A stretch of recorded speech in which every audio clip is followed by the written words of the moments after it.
and welcome to Medieval Dynasty. Today we're going to be taking a tour of my village town city. It's after 18 years of development and 0 years of decoration, so it's pretty sparse and bland as far as the aesthetics go, but it's got a good layout, and that'll come in time. I'm going to take us into the map so we can get an overview quick of where we are oriented currently. I'm going to move us over into this section so as if we are coming into the town from Gastovia. This is the northeast corner of my village town city, and we're going to go do that here real quick. So we're going to leave our little seating area and venture east past our resource storage and get a little quick view of the lake on the right. Dodge the child here coming up. I took that turn a little wide and slow. Going to jump over the little bridge that we have here. And we're coming to the northeast side now. So here, if you watched my video of tips or locations of where to build. Oh, we're thirsty. I'm going to have to get a drink here in a second. Right over here, you're going to have hunting for deer, there's going to be wisent, and there's going to be moose. Unless you happen to place structures right here, in which case it's going to cause them to despawn. These were, let's see, the woodshed and the hunting cabin are the first buildings that I would have put down in the early stages of the game after a house or two, for sure. So these are pretty original to the old section of the city. The two herbalist huts were definitely added more mid-game, if not late game. I have one herbalist hut set to gathering berries, and one herbalist hut currently set to flowers, but previously would have been set to gather everything to make potions, dandelions, plantains, those kinds of things. I'm going to grab a drink real quick so we don't hear the thirsting sounds from my character player here too much. Started to do some decoration here in this section of the herbalist hut. Obviously, it's limited, but I think you can see that there's potential for something here. It brings us to the bridge, which this whole section of fence is yet to be finished. I like doing the fences here so that it hopefully restricts them to using the path as much as possible. Sometimes they take a straight line and just walk through things.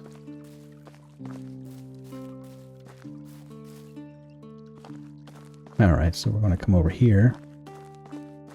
And this is the oldest part of my settlement here. These two homes were the first original homes that I made, followed by the two in the back to make a little quad with a nice little orchard and little hops plants in the back over there. These being the first actual houses that I made, and that being the first resource building. This was the production area started, so this was the sewing hut, the workshop, and the blacksmith smithy here on the corner. And I expanded those and added an additional smithy and an additional sewing hut to expand production capability and make it a little bit better. Going back, I would have definitely done this differently. Maybe created a whole nother section to have a separate smithy and sewing area, or maybe just moved the blacksmith shop altogether and just had this be sewing and moved the blacksmith somewhere else. And we still may potentially do that. The nice thing about this game is nothing's permanent. You can always make changes. It's just a matter of how much time do you have to make it happen.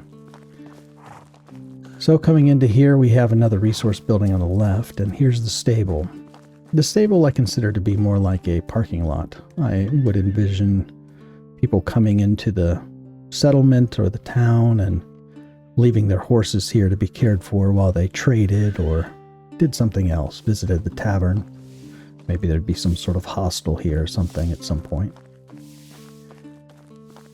There's a little quaint little residential section of simple homes that still need some decoration and things.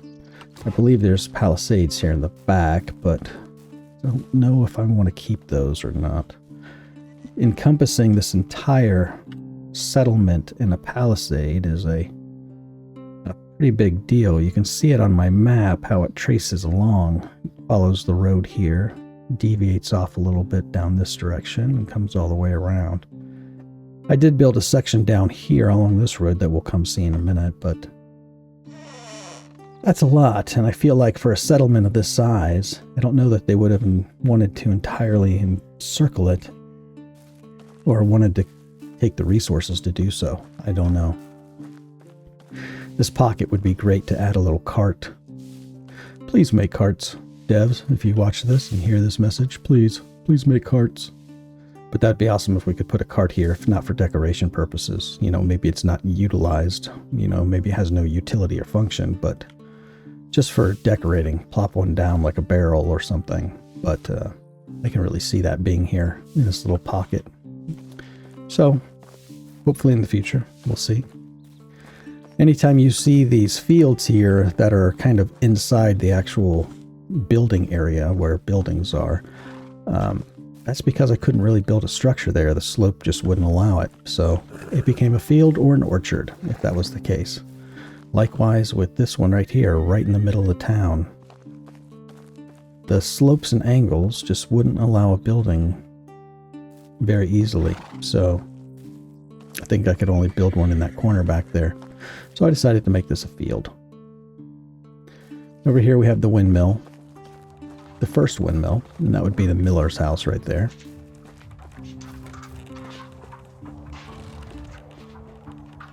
Let's see if we can make the jump.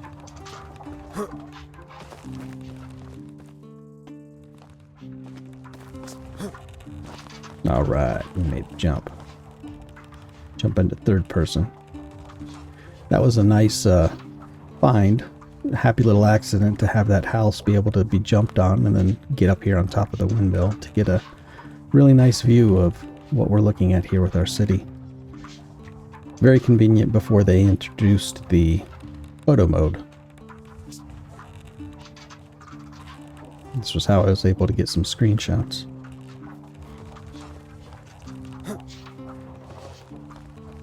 And we'll jump down here on the apiary. This I consider to be my home. I've started building a little hitching post area for the horse. That way I can leave my horse there and not feel too remorseful about it being left just roaming. I could potentially tie it up there and have that be where it is. Over here we have a large set of fields and a huge orchard area up here. I tried building homes up here on this section, and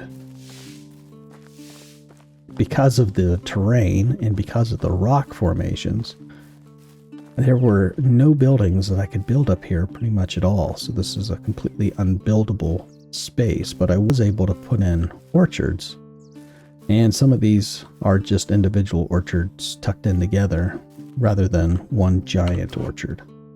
So if I go to destroy, you can see this is one section of orchard, and then there's another section of orchard, and then, you know, it splits here. So I just fit them in where I could, figuring I gotta make use of the space somehow.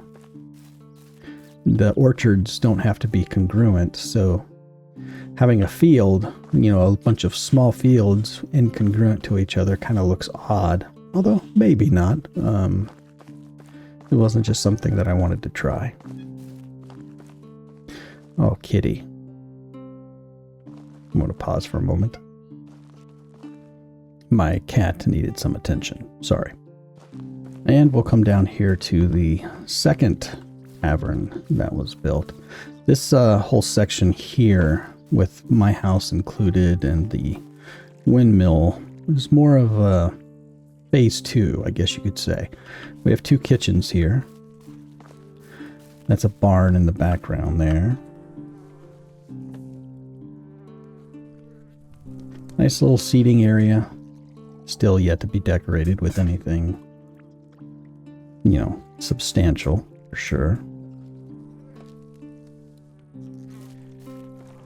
And the tavern where my spouse currently is employed, or working, I guess. Nobody gets paid. I think that should be an option incorporated into the game. Payment to your people. I think that would be a, at least for the ones that work directly for you, I suppose. But I guess they could make their own money with their own work that they do. I mean, they're doing something. So you can see I have gates here across this road. This is a game-made road. It's not something that I made, with the palisades going around. I just thought, maybe that would be something that this town would do. But again, like I said, encompassing this entire settlement with a fence structure, a palisade, is pretty immense. That would be a lot. Made use of this terrain with some fields. Lots of birch trees were in here, and I did cut them down in order to make room. Pretty much everything over here is unbuildable because of the rock foundation, or the rock formations. You really can't do much, so I can't even put fields in here. The clay pit down there, obviously, you can see my extraction worker working on the clay pit. Apparently my farmers have nothing to do, which means I need to be sticking them in a barn to make all the grain and flax and fertilizer and animal feed that we need. So there's the start of the palisade. I don't think it looks bad. I think it looks all right. It's just interesting. So there's my extraction hut. So we'll come down here. You can see my compost bins. I switched from manure, got rid of my pigsty. I had one pigsty, and I was creating so much manure that it was not being utilized, and it was just pretty much a nuisance at that point. So I switched to compost bins to make rot with most of the old stuff that I generate, most of the old foods. There's my food storage there, next to that house. I like to put wells next to all my taverns. I think them having a good source of water is pretty appropriate. Little fence area, getting ready to do some decoration. Barn. So several barns. So most of this settlement was built before they incorporated the farm shed. The farm sheds allowing the workers to work near the fields. And before that you had to have a barn. So I have probably 4 or 5 barns spread out across the settlement because that's what their intentional use was. Or initial use was, I should say. And probably get rid of a few. I don't think I need that many barns. I think I can employ enough people to create the animal feed and fertilizer that I need sufficiently, with just maybe 2 or 3. So we'll see about doing that. Another little seating area over here tucked between the homes, and a farm shed to give access to all the orchards that are scattered throughout Midtown and over here up on this plateau. We'll come to that in a second. We'll come down here. And another little residential section. It is summer, or no, it's fall, so kind of everything is died back. It's not as lush and growing as it typically is. Probably should do a spring or summer tour to give a better look at aesthetically how beautiful this game is. So now we're back to the main kind of production area, the first tavern. So this is the main central town location. Back to where we were on the map here.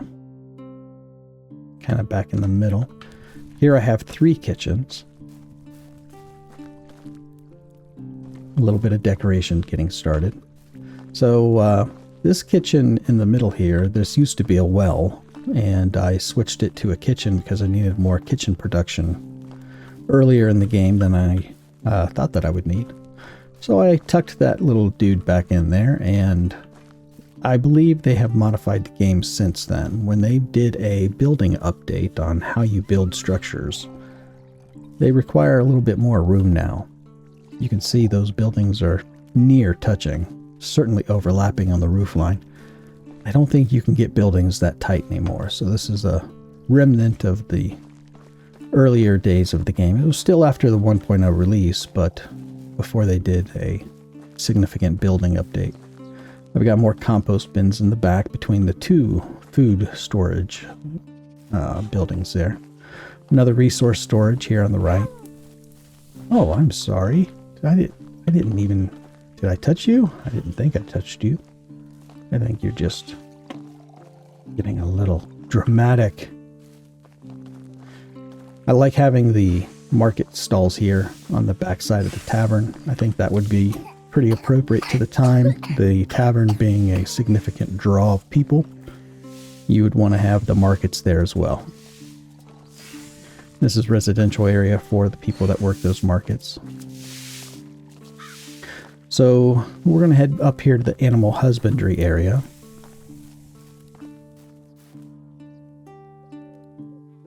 Up here, this is a little plateau of sorts, I guess you could say, a little hill that wouldn't allow me to do a lot of building, so I couldn't put a lot of homes up here. Nice big pasture for the cows. Here, we'll get into a photo mode so we can see what this looks like.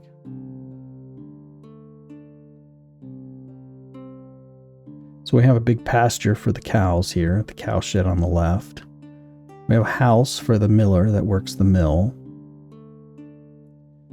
And a stable and a donkey building right here. And this is another house. Big orchard in the back that goes back to where that clay pit is. And here's are all my chickens. I have 3 chicken coops. Too many now, but I needed to ramp up my egg production to make all the pies and things that I wanted to make. We'll get over and look at the sheep here in a minute, but just wanted to give an aerial view of this.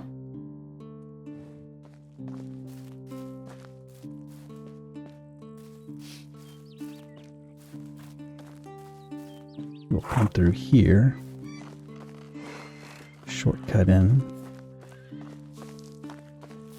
And this is where we get into the wool production. There's a couple of homes that are still under construction over here. You can see I've got a lot of sheep. A lot of sheep. Big into the wool production over here. This little section of road winds down from there, comes over.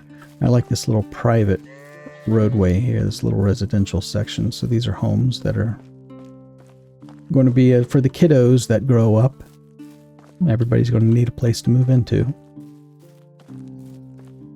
And we come down here. I believe I have a started apiary here next to where this farm shed is. A few hops. Little residential section back to back. A bit grid-like. A lot of my settlement is pretty grid-like. I was trying to get compact and fit as much in as I could. I didn't want to go too broad out in space. Sprawling out. I wanted it to be tight. Back in medieval times, things would have been kept tight so that they could create some sort of fortification or defense around things. But this admittedly became pretty sprawling pretty quick, which is why I talk about the current palisade going around being maybe a little too daunting of a task to build. So we have markets set up here in this area, under the trees, under the shade, make a nice area, and they're not too far from the new tavern that was built. So just another series of homes over here, more markets on the back, and this is the tavern here. We'll come around to that in a second. We'll just keep going this way though. So, little alteration to the line of the fence just to basically make room for this maple tree that would presumably grow and get really big. Nice little hops area right here.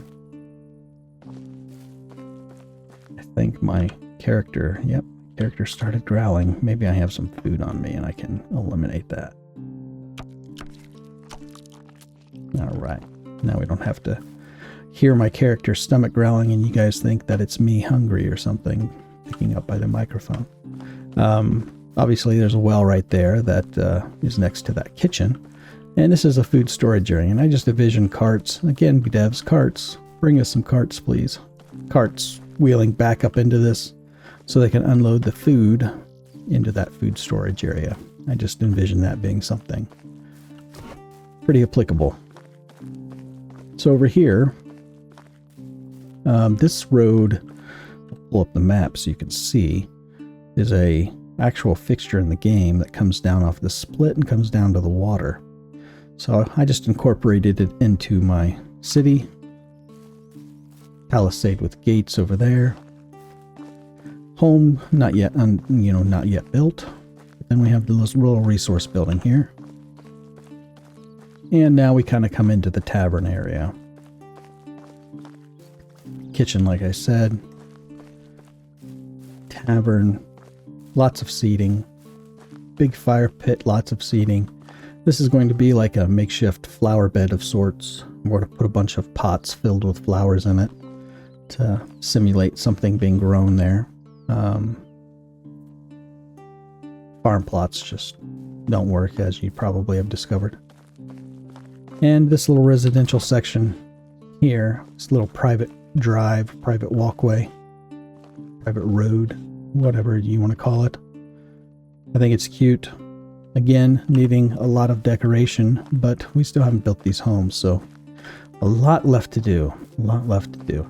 This road kind of ends here. There is a gate to get people to get back into, I think there's berries over here or something, I can't remember. Or maybe it's just access to that farm shed. And then the fork that goes left here comes over to a more substantial entryway to the settlement, I guess, off of this main road, but also is a good direct access to these giant fields that I have. These are a more recent addition because I was running low on flax.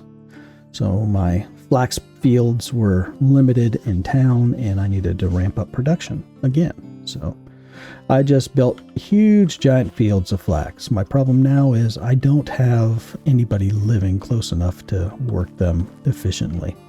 But that will come. We'll make some changes. But you can see I've got a fence going around it because you got to keep the bunnies out. And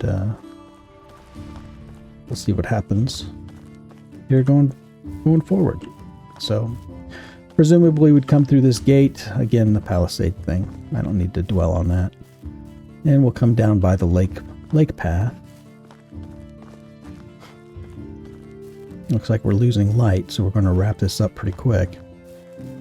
And we come to the swimming docks and the fishing hut. This little berry patch here, I like to cordon those off to keep them because I would imagine they would have done something similar. Fisherman's been busy, had some good catch, and they're processing the meat, getting ready to take that over to either the kitchens or maybe the markets to sell. See a school of fish out there. And this backside is still pretty undeveloped. I'm not committed on what I want to do back here. I feel like this house is a forced element. Probably will lose it. Maybe turn this into a garden of some sort. Maybe put in something. But the trees, I don't know. I wish we could plant trees because I would definitely plant some large maples around here. Include those into everything. And again, this section back here is kind of wasted space. I could probably put a simple house here. I don't think I could fit a large home. But that would also require cutting down these pine trees too, which I'm not against doing. I think pine trees in medieval times were actually more dangerous and they were cut down, used for building because they're so straight. But they have a tendency to blow over in storms, and because they're so tall, they can cause a lot of unpredicted damage. So in most cases, these pines would have been cut down and used, whereas the maples and the birches, they would have been left for shade and decoration, because the other thing is pines shade homes during the winter, and that makes them cold, so you wouldn't want to do that. So again, I don't think pines would have been left standing very often. So that's a tour of my village, town, city. Year 18, still continuing to go. I imagine based on the decorating that I have, it'll probably take me another 18 years just to decorate it alone. But I think this is a good point to stop. I'm going to mosey on over to this fire over here and see if there's room for me to sit down and call it a day. Thanks for watching. And that's going to wrap up this video. I really appreciate you watching it until the end. If you enjoyed the content, please like the video and subscribe to the channel. Of course, you can always ring the bell to get notifications of future videos that are posted. But also, don't forget to participate in the discussion in the comments below, because I genuinely want to hear from you. Again, thank you for watching. We'll see you next time.